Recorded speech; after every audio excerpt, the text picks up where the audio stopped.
ഈ കണ്ണനെ കണ്ടെത്താനുള്ള തിരച്ചിൽ അടിയൊഴുക്ക് വലിയ തടസ്സമായി നിൽക്കുന്നു എന്ന് മനസ്സിലാക്കുന്നുവെങ്കിലും തിരച്ചിൽ എങ്ങനെ പുരോഗമിക്കുന്നു? നാട്ടുകാരും മത്സ്യത്തൊഴിലാളികളും ഫയർഫോഴ്സും ഒക്കെ ചേർന്നാണോ പരിശോധന?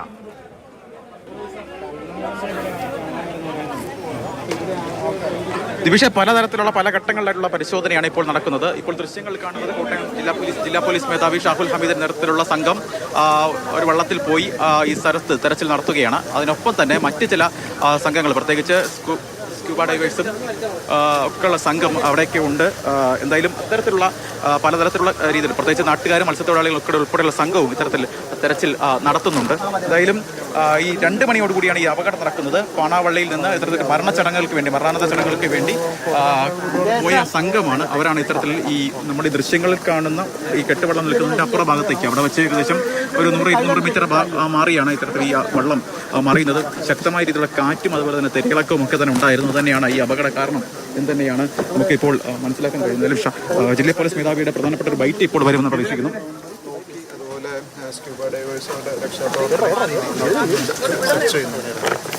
എന്തെങ്കിലും വള്ളത്തിന്റെ എന്തെങ്കിലും വിവരങ്ങൾ കിട്ടിയിട്ടുണ്ടോ? ഇല്ല, വള്ളം പല അഭ്യൂഹങ്ങൾ പറയുന്നുണ്ട്, നമുക്ക് കൺഫേം ആക്കാൻ പറ്റില്ല.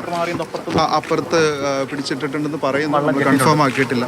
നോക്കണം, അവരോട് തന്നെ നോക്കാൻ പറയും. ഈ വെള്ളം കൊണ്ട് നമ്മൾ അങ്ങോട്ട് പോയില്ല, ജസ്റ്റ് ആക്സിഡന്റ് നടന്ന സ്പോട്ട് ഒന്ന് കണ്ട് തിരിച്ചു വന്നു. തിരയിളക്കം തന്നെയാണ് പ്രധാനപ്പെട്ട അപകടമായിരിക്കാൻ കാരണം. അതുപോലെ നല്ല അടിയൊഴുക്കുണ്ട്, പുഴയും കായലും കൂടെ ചേരുന്ന പ്രദേശമാണ്. അതുകൊണ്ട് സ്ക്യൂബ ഡൈവേഴ്സ് പരമാവധി ശ്രമിക്കുന്നുണ്ട്.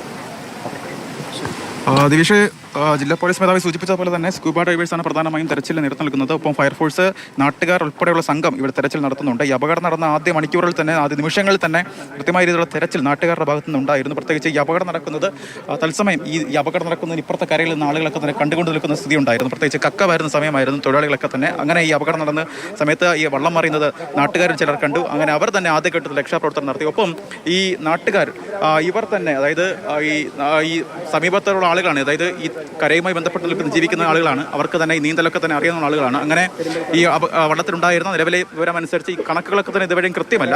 നിലവിൽ നേരത്തെ പോലീസ് നൽകിയ ഒരു കണക്കെന്ന് പറയുന്നത് 22 പേരാണ് ആകെ ഉണ്ടായിരുന്നത്. പക്ഷേ പല തുരുത്തുകളിലേക്കൊക്കെ ആളുകൾ കയറി രക്ഷപ്പെട്ടു വരുന്നു എന്നായിരുന്നല്ലോ പറഞ്ഞത്. അപ്പോൾ എല്ലായിടത്തും അന്വേഷിച്ച് കൃത്യമായി ഈ കണ്ണനെ കുറിച്ചുള്ള ഒരു വിവരവും ഇല്ല എന്ന് ഉറപ്പിച്ചിട്ടുണ്ടല്ലേ? കണ്ണന് വേണ്ടിയുള്ള തെരച്ചിൽ ഇപ്പോൾ പുരോഗമിക്കുകയാണ്. കണ്ണൻ നിലവിൽ അതായത് എവിടെയെങ്കിലും ഒന്ന് നീന്തി കയറിയോ എന്ന് സംബന്ധിച്ച് ആദ്യഘട്ടത്തിൽ ചില സംശയങ്ങളൊക്കെ തന്നെ ഉണ്ടായിരുന്നു. നിലവിൽ കിട്ടുന്ന വിവരമനുസരിച്ച് അത്തരത്തിൽ ഒരിടത്തും ഒരു സ്ഥലങ്ങളിലേക്കും, പ്രത്യേകിച്ച് ആ മേഖലകളിലേക്കൊന്നും തന്നെ നീന്തി കയറിയിട്ടില്ല എന്നൊരു വിവരമാണ് ഇപ്പോൾ വരുന്നത്. എന്തായാലും തെരച്ചിൽ തുടരുന്നുണ്ട്. ഒപ്പം ബന്ധുക്കളെയും അതുപോലെ തന്നെ ഈ സമീപത്തെ പ്രദേശങ്ങളിലെ കരകളിലൊക്കെ തന്നെ ആളുകളെയൊക്കെ തന്നെ വിളിച്ച് ഈ പ്രധാനപ്പെട്ട ഉദ്യോഗസ്ഥരും പോലീസും ഒക്കെ തന്നെ വിളിച്ച് അന്വേഷിക്കുന്നുണ്ട്. അതുമായി ബന്ധപ്പെട്ട കാര്യങ്ങളൊക്കെ തന്നെ ജില്ലാ ഭരണകൂടത്തിൻ്റെ ഭാഗത്തു നിന്നൊക്കെ തന്നെ ഇതിനോടൊപ്പം തന്നെ ചെയ്ത് നടക്കുന്നുണ്ട്.